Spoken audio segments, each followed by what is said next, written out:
അമ്മ മാതാവിനും തിരുകുമാരും കോടാനുകോടി നന്ദി. എൻ്റെ പേര് ഉണ്ണികൃഷ്ണൻ, വരുന്നത് തിരുവനന്തപുരം ആറ്റിങ്ങൽ. ഇത് എൻ്റെ അമ്മയാണ്. ഞാൻ ആദ്യമായി ഉടമ്പടി എടുത്തത് 2024 നവംബർ 12-ാം തീയതിയാണ്. എനിക്ക് മാതാവിൻ്റെ വളരെ വലിയ അനുഗ്രഹങ്ങളാണ് ആദ്യമേ മുതൽ തന്നെ ലഭിച്ചു തുടങ്ങിയത്. ഒരുപാട് അനുഗ്രഹങ്ങളുണ്ട്. ആദ്യമായിട്ട് എൻ്റെ ചേട്ടൻ ഇപ്പോൾ ഇല്ല. ചേട്ടൻ്റെ ഒരു കാറുണ്ടായിരുന്നു. കാറ് നമുക്ക് വയ്ക്കാൻ പറ്റാത്തൊരവസ്ഥയിലായിരുന്നു. ഒരു 2-3 മാസത്തോളം കാലം ഫേസ്ബുക്കിലും OLXിലും അതിൻ്റെ പരസ്യങ്ങൾ ഇട്ടിട്ടുണ്ടായിരുന്നു.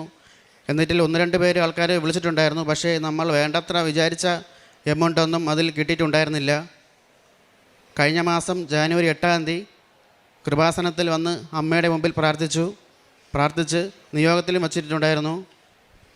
അതിനുശേഷം വീട്ടിൽ പോയി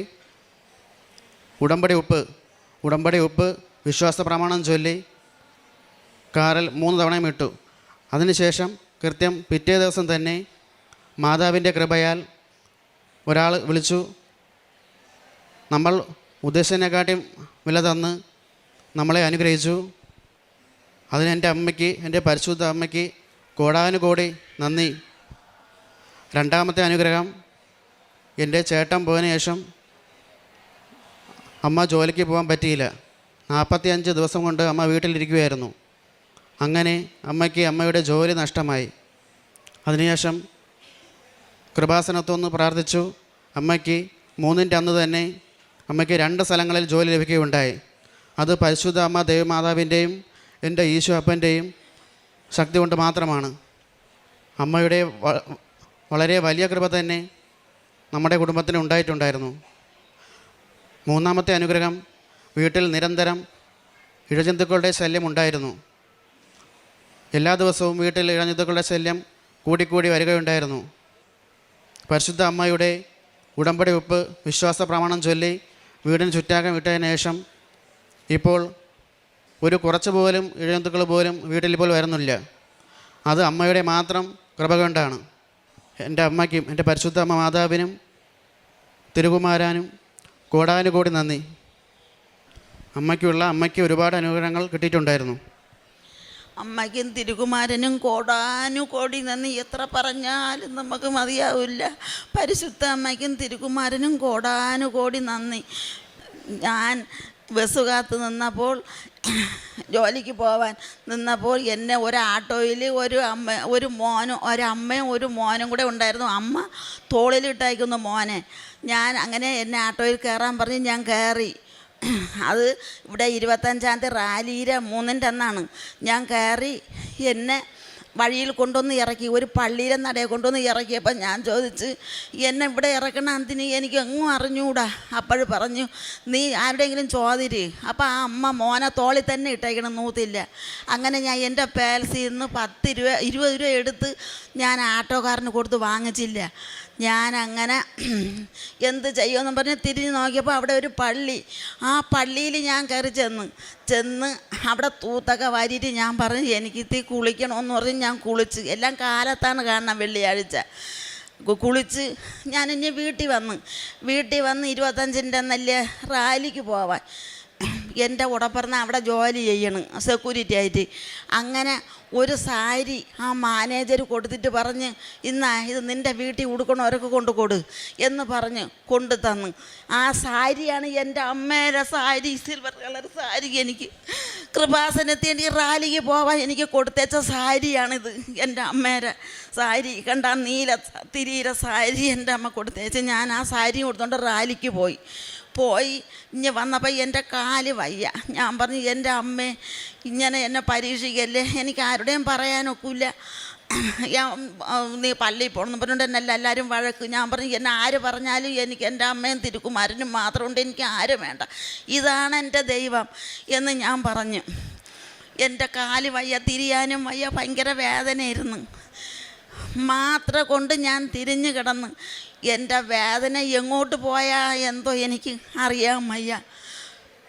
അതങ്ങ് പോയി. പിന്നെ ഒരു സാക്ഷ്യം, ഞാൻ പച്ചത്തിരി കൊളുത്തി വെച്ച് സന്ധ്യ നേരത്ത് പ്രാർത്ഥിച്ചപ്പോൾ എനിക്ക് മാതാവും യേശുവായിട്ട് വന്നു. ഞാൻ എൻ്റെ ഫോണിലുണ്ട്, മകൾ തീർത്ത് കാണിച്ചു കൊടു, ഫോണിലുണ്ട്.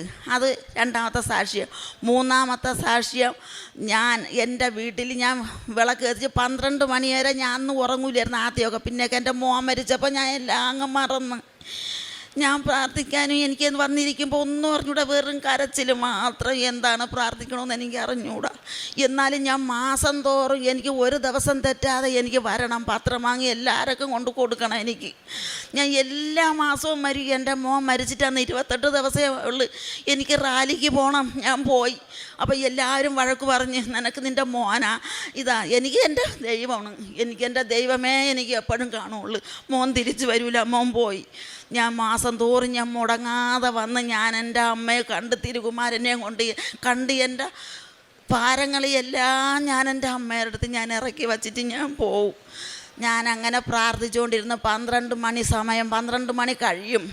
ഞാൻ എൻ്റെ മെഴുതിരിയിലടുത്ത് ഒരു ചെറിയ മിന്നൽ പ്രകാശം കണക്ക് വന്നു. അപ്പം ഞാൻ വിചാരിച്ച് എൻ്റെ മോൻ ഫോൺ വച്ചേക്കുവാണെന്ന് അവിടെ ചാർജ് ചെയ്യാൻ. അത് വലിയ വെട്ടം, അങ്ങ് വലിയ വെട്ടമായി, അമ്പിളി അമ്മാവൻ്റെ വെട്ടമായി എൻ്റെ മേശപ്പുറത്ത്.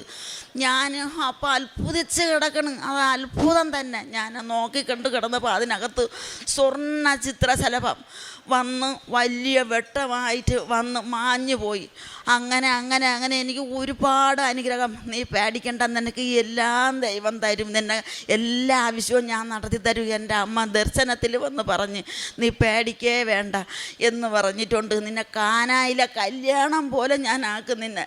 എൻ്റെ അമ്മ പറഞ്ഞു. എൻ്റെ തിരുകുമാരനും എൻ്റെ അമ്മയ്ക്കും കോടി ഞാൻ ആദ്യമായിട്ടാണ് വഴി കെടുക്കണത്. എനിക്ക് അറിഞ്ഞൂടാ. എൻ്റെ അമ്മ എനിക്ക് മോൻ മരിച്ചായിരുന്നു, എനിക്കൊരു ജോലിയില്ല. ഞാൻ പറഞ്ഞു, എൻ്റെ അമ്മയെ എൻ്റെ മോനും പോയി, എനിക്കൊരു ജോലിയില്ല.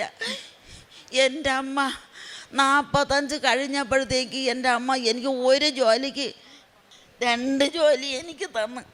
അമ്മയ്ക്കും തിരുകുമാരനും കോടാനുകോടി നന്ദി. എൻ്റെ മരണം വരെ ഞാൻ നിത്യതയിലും ഞാൻ വിശുദ്ധിയിലും ഞാൻ ജീവിക്കും. പ്രതിഷ്ഠിത പ്രവർത്തനങ്ങൾ ഞാനും അമ്മയും പത്രം വായിച്ച് ബസ് സ്റ്റാൻഡിൽ എല്ലായിടത്തും കൊടുക്കുന്നുണ്ട്. ബസ് സ്റ്റാൻഡിലും എല്ലാ വീടുകളിലും കയറി കൃപാസന പത്രം വിശ്വാസ പ്രമാണം ചൊല്ലിയാണ് കൊടുക്കാറുള്ളത്. ഓരോ പത്രം എടുത്ത് നമ്മൾ അനുഭവങ്ങൾ പറഞ്ഞാണ് എല്ലാവർക്കും കൊടുക്കുന്നത്. അതുപോലെ തന്നെ കാരുണ്യ പ്രവർത്തനങ്ങൾ എല്ലാ മാസവും മുടങ്ങാതെ ചാരിറ്റി പ്രവർത്തനം ചെയ്യുന്നുണ്ട്. ചാരിറ്റിയിൽ ചെന്ന് അവർക്ക് ആവശ്യമുള്ള സാധനങ്ങൾ എല്ലാ മാസവും ഞങ്ങൾ മാതാവിൻ്റെ നാമത്തിൽ കൊടുക്കാറുണ്ട്. ശുശ്രൂഷയും നമ്മൾ അവിടെ ചെയ്യാറുണ്ട്. പരിശുദ്ധ അമ്മ ദേവമാതാവിൻ്റെയും തിരുകുമാരൻ്റെ പേരിലാണ് ഇതെല്ലാം നമ്മൾ ചെയ്യുന്നത്. അതുപോലെ തന്നെ ഞാൻ സ്ഥിരം ജോലിക്ക് പോകുന്ന വഴികളിൽ നിർധനരായ വയസ്സായ ആൾക്കാരെ കാണുന്നുണ്ട്. അവർക്ക് ഒരു നേരത്തെ ആഹാരം എല്ലാ ദിവസവും മുടങ്ങാതെ ഞാൻ കൊടുക്കുന്നുണ്ട്. നമ്മളെ കൊണ്ട് കഴിയാവുന്നത്ര സഹായങ്ങൾ നമ്മളെല്ലാവർക്കും ചെയ്യുന്നുണ്ട്. ഇതിനെല്ലാം സഹായിച്ച പരിശുദ്ധ അമ്മ ദേവമാതാവിനും തിരുകുമാരനും കോടാനുകോടി നന്ദി.